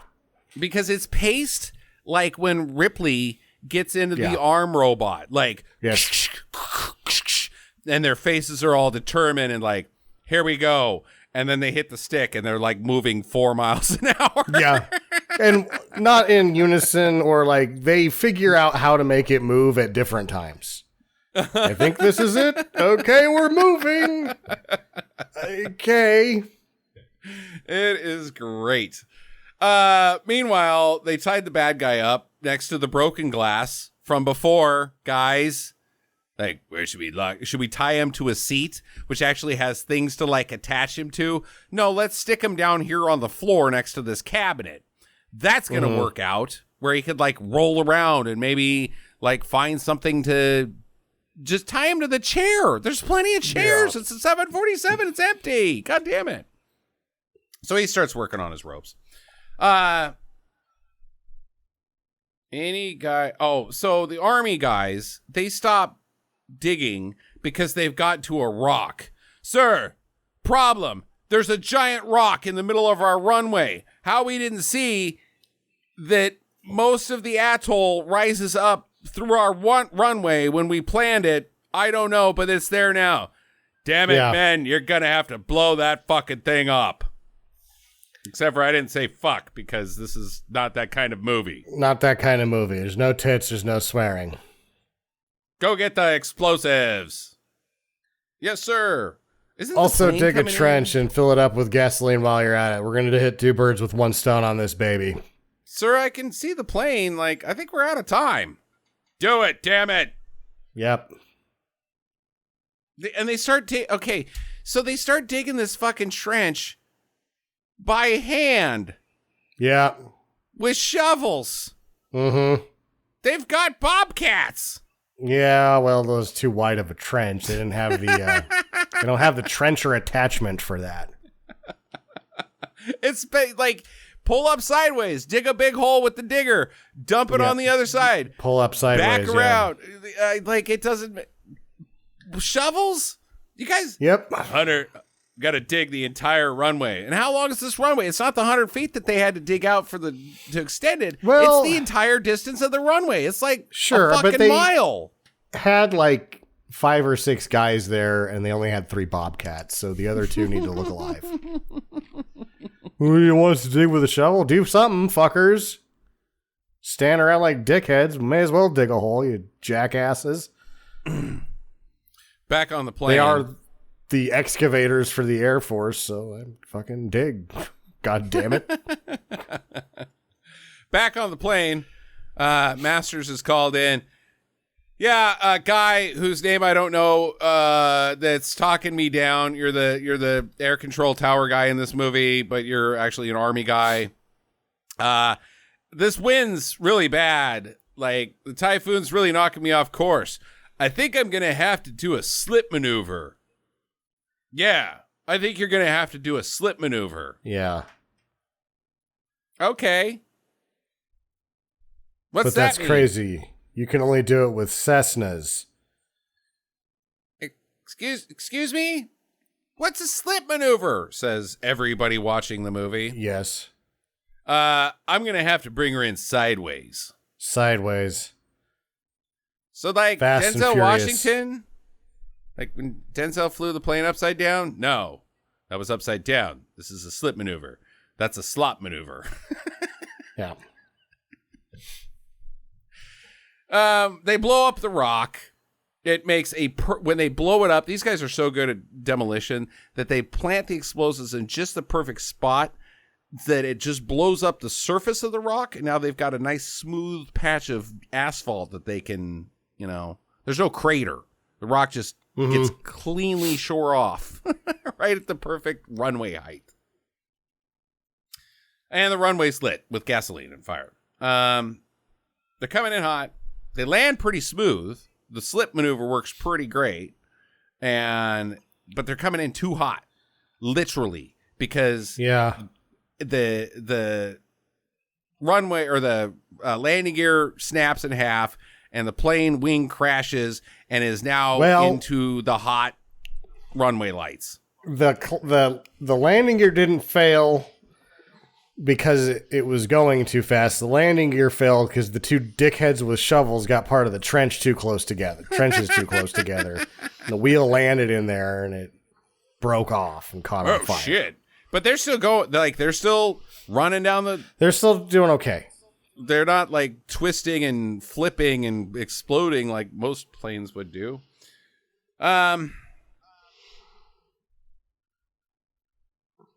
Yeah. Rochelle, I guess they skid stop. They do the sideways skid stop and everybody's okay. Yay! And they seem like they didn't need that extra 100 feet. It doesn't seem so. Well, maybe they did because they blew up the front end of it. So they gave them a little bit more on the front end. Because it blew up and then the thing caught on fire at the same time and the fire went from back to front or front to back. So I'm guessing that was I don't know. Well, they had to blow up that rock, but then they never cleared the rock out. We already did So that. It's just blown up. Fuck yeah. it. Oh. Yeah. Okay, so they got the slide, the inflatable slide. Everybody's going down it. Everybody hits their ass on the end of it. They didn't blow it up all the way or it was too long of an inflatable slide. Everybody breaks their fucking coccyx on this slide. This is great because everyone of these actors does not want to jump and they make the I don't want to jump face. And he's like, nobody wants to jump. Everybody's doing it bad. Every one of you is ending up in this movie. Every single one of you isn't making the cutting room floor because you're all terrible at jumping. Rochelle's like, oh, I can't go down yet. I got to go back for my jewelry box. Okay. God damn it. Yeah, like you can't get it later. Yeah, you can't get it Yeah, later. he's like, leave the shit on the plane. But okay, leave the shit except that on the plane. God damn it. So the bad guy, he's now free. He's got a gun, and he's like, I don't even care about my plan anymore, because guess what? It sucked. It sucks. It was a bad plan. Like, I hired a real caterer. 1-star plan. Like, it's bad. I'm just going to shoot you, Masters. Yeah. Dude, that's an even dumber plan. Dumber plan. Get away. Grab the girl. Say, I need to get a helicopter out of here. That's the Air Force. They got choppers here. Dude, you could still, like, try to do something. You're just like, I'm going to shoot you because I guess, emasculated you, or I don't know what your fucking beef is, bro. I have a job. Like, I'm actually an employee of a company, and you're so mad that I did a good job at my job that you're going to shoot me, which is going to end up killing you? That's dumb. Yeah, no, I'm bad at this, but I got to stick with it, you know. Mom said, create a plan, execute, even if it's a dumb plan. That's the way to do it. Yeah. Follow Smart through. goals. You only miss the shots you don't take, right, Masters? Yep. Speaking of missing shots, Yep. Rochelle has a fucking harpoon gun. Yep. Spear gunned Where'd she get that? in her jewelry box. She was gonna get herself some fresh food while she was there, kill an endangered species. And why? Well, because she's fucking rich, and they rented out the entire resort, so it's not like anybody can tap. Yeah. I'm going to have some of those shark fins everybody's talking about. Mm-hmm. Get a huge cock stuffed in my face. So she kills him. Or no, Yeah. she shoots him, and then he finishes him off. And somebody, I think it was her, says, I hate party crashers. And I was like, yeah! Yep. One to finish them all, because there's a bunch in here. There was so much weird fucking one-liners. Roll over like a Saint Bernard in heat. I'm bringing this pig into the barn. The amount... Somebody on IMDb, I was reading the reviews, was like, this is the worst writing ever. And I was like, you're a fucking asshole. This is brilliant. Oh, man, I loved that. I hate party crashers. Me too. So she gives him a little peck on the cheek and goes down the slide, and he goes down the slide after going like, whoa, I didn't know she'd like me now. And she's like, what's your plan? Or Michael Parry's like, what's your plan now, Masters? You seem like one type of a hell of a guy. Wish I had you on my excavation team, but wait, I'm really low on the totem pole if I'm the captain. Okay, anyways, I wish I had a guy like you. Well, I can't do anything for you because I guess I'm going to go on a date with the girl that fucking kicked me in the nuts earlier and said that I was a piece of human shit.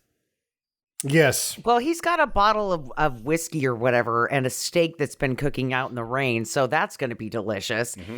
And, might as well at this point. The plane's full of take lobster. Advantage of the... Yeah, the plane's got a lobster. Yeah, but they've got, a steak that's been sitting in the freezer for 3 months. Sure, Air Force steak. It could be good. Yummy. It could not be good. Who knows? But he's willing to take the chance. And, Meanwhile. And then my question here is, the pilot and the pre-med student are still on the plane. Meanwhile, they're just up at the don't door. Jump off. Yeah. At the top of the door going, guys? Mm-hmm. Hey, anybody coming back to help me with the pilot? The guy can't jump. He's been shot in the heart. Guys?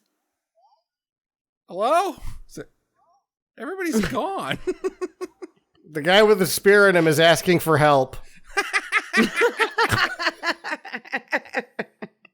Hello? Oh my God! Damn Oh, don't worry about that. I'm taking you to Pound Town, some 22-year-old girl. That's the movie. Questions, Jackie? So, what was your favorite part? Mm-hmm. Like your favorite one-liner or your favorite? Like, this doesn't make any sense. What's happening here? Okay. My favorite part is a guy talking on the phone to his dude bro, just trying to have some coffee and getting fucking blown up.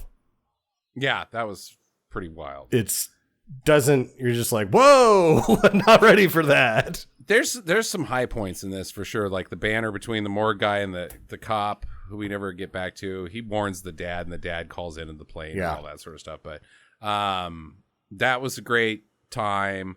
I think the pilot getting shot in the heart is fucking crazy shit. Yeah. And then, I hate party crashers. I thought that was great. So it's a hard one. Probably the morgue thing was probably my favorite, even though we didn't talk about it. It was just good goddamn banter.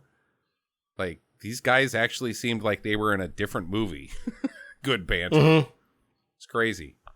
The more guys, the comedian and then the rounder, day player. So guys who knew what to do got to do it for a little bit. There was a lot of fun stuff. Jackie?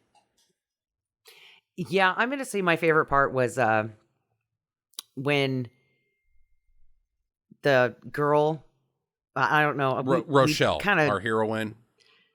No, the friend with the black or brown hair with the white Melanie. top on. Yeah, we didn't even talk about her. She was like, oh my God, the bodyguard is so hot. And they're like, that's what you said about the limo driver. She's like, well, he is. Which comes full circle. Because you're like, shut up, Melanie. And then later on, she's like, I guess shut up, Melanie, because I'm going to get taken to Pound Town by this guy. Yeah. So by the time that all ends, I'm like, you picked the one gal that didn't like you. Okay. Yeah, odd. If you guys had a choice to save one plane, and you don't get to do the fucking train tracks thing where you don't save either, you have to save one. Is it this plane filled with rich college buttholes, or is it the plane of French traveling high school students from Flight 108 in Final Destination? Or is it the heavy metal plane?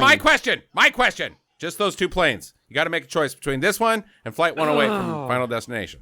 I'm going to go with Flight 108 from Final Destination because all the dickheads are already off of it. Only the good people died on that flight. I'm going to second that, Sam. That sounds like a solid answer. Okay.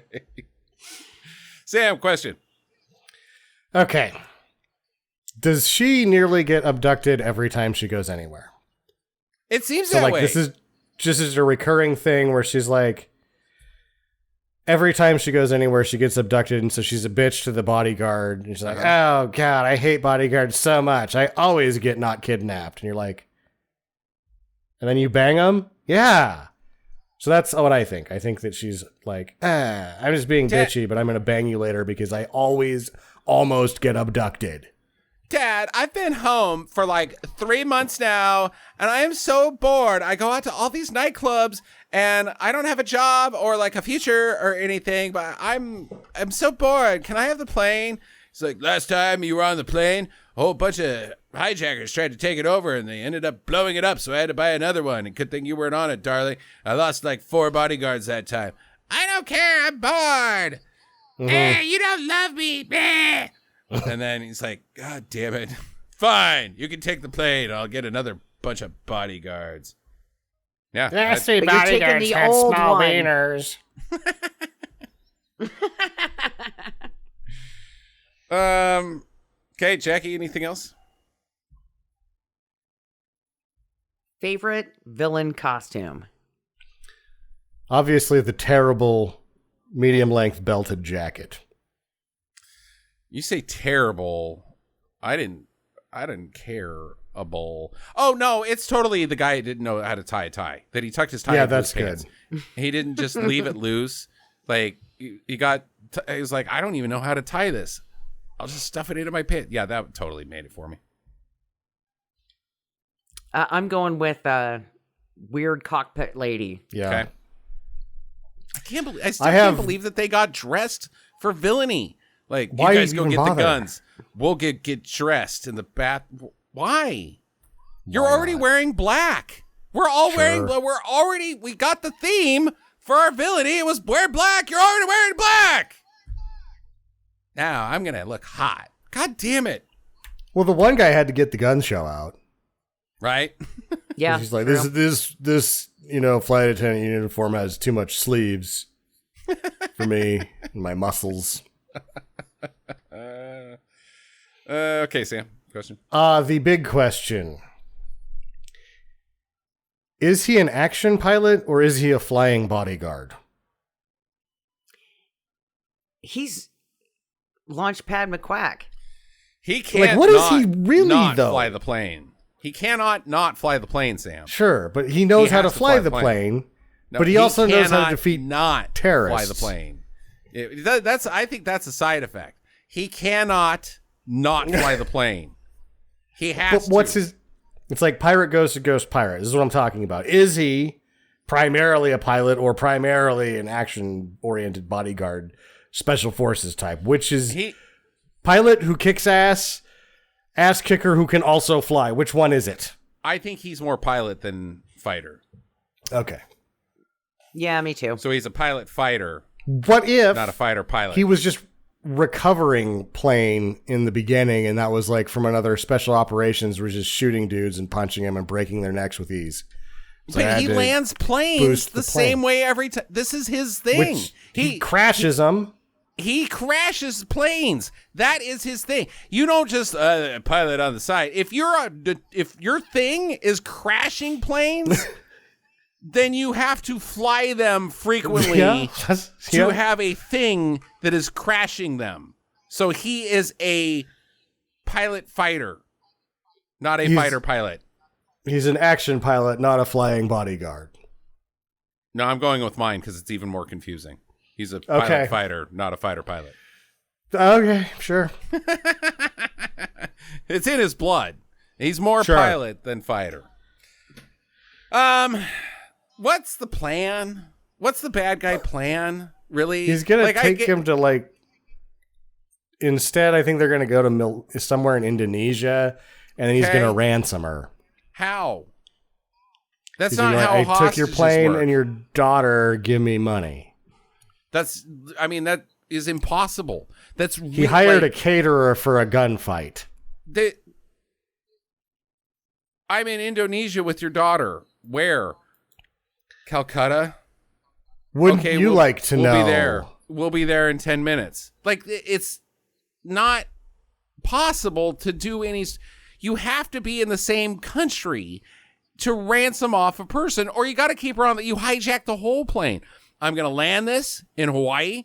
I'm going to want $10 million and filled up with fuel, and I will slide the girl down the thingy dingy, the rubber slide, and then nobody follows us. That is a plan. I don't know if it's going to work because of things like what was the Lockerbie? No, Lockerbie was the one that got shot down out of the sky. The plan, sure. the one where they sent the armed forces in and they ended up shooting everybody. It wasn't Munich. God damn it! Why am I? It's a huge tragedy. Mm-hmm.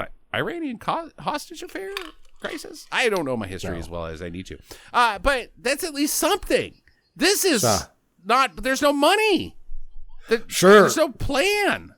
Which just. Well, there could be more money if he would have smartened up and realized that, hey, rich people have rich people friends. That's so all of these kids on this plane are worth something. Hijack the entire goddamn plane. And you don't bring 5. He brought 5 guys. And sure, somehow they got guns on, but he brought 5 guys. The kids in the back had the right plan. Sure. There's more of us than them. They can't take us all down. I don't know, man. Seems crazy. And that brings up a new question that I just thought of when you're asking that. Wouldn't it be easier to kidnap her at the hotel when she's in Australia? Jesus Christ, there's nobody there. They rented out the whole fucking nobody thing. There. He's like, I don't want to go to Australia, man. They got snakes. Snakes. Did I bring any anti-venom? Fuck no. Okay. Anybody else? I think that's it. Okay. Final recommendations, starting with Jackie. I'm going to give it a do. I thought that it was funny and ridiculous, but also the action never really stops. It's got good pacing, and I love how it started, and I was hooked right away. Bam. Sammy. Yep, Jim does a nice job. I was actually kind of when you picked it, and I was thinking we were at the end of the flyhards, and I was like, thank God, here comes Air Force One, and there's another one. I'm like, and Air Force One is still out there. God, no, not another flyhard. Sweet mother of pearl. And then Jim's name comes up, and I go, oh, thank God, Jim Wynorski. And then it was over-delivered, because I'm expecting to not get bored and to chuckle at no matter what, just at his one-liners and his writing. Uh-huh. But this one over-delivered, and it's actually the only one of these that I like better is that one with Michael Dorn that Fred Olen Ray did, and Stone Cold, or what's his name, Bosworth. Oh yeah, these have become my favorite flyhards now, out of this same box that they came out of, which is the Jim Wynorski got a bunch of footage box. Mm-hmm, mm-hmm. I really liked it a lot. It also it flies right by, and it's equal parts. He just dices it up. He's like, here's my shit that I found. Here's Die Hard. We're done with Die Hard. Here's our airplane section or airport section, and we're out. Yep. And if you think you're going to get bored, Michael Paré is just going to be himself periodically throughout this movie, and you're like, yeah, I like that. I'm also going to give it a do. See, here's the weird thing about the Jimbo movies is there's the front end of Jimbo's career, which is all just Corman's chucking a few bucks at him. He's got bigger budget, and he's not stuck with these cliche movies. He can get the jugs out. They're usually, laser blasts or swords and sandals movies. But then in the second half of his career, all that had to go away. And he's just got porn stars to work with now, not good ones. They're all bad actresses. So he's got this reputation of like the second half of his career is just shit and they're not even worth watching. And the more I have yet to find one that I don't like. Yes, the ones that are at the front end are going to be cult classics. These are never going to be cult classics, but they're still fun stinkers. They're good. The man knows what he's doing. The man knows what he's doing, and it's a do for me. I just can't find a flaw with Jim Wynorski at any point in time. Enjoyable to the full, and it is fluid. Scene to scene, flows naturally, and is good. So do it. Next 2 weeks on the show, it's Sam's pick. Wanted Dead or Alive with Rutger Hauer and Gene Simmons. Oh, brother. That's something. Wow. Any idea what it's streaming on? Prime. Okay. All right. There you go. Have a great 2 weeks, everybody. Get back to the chopper.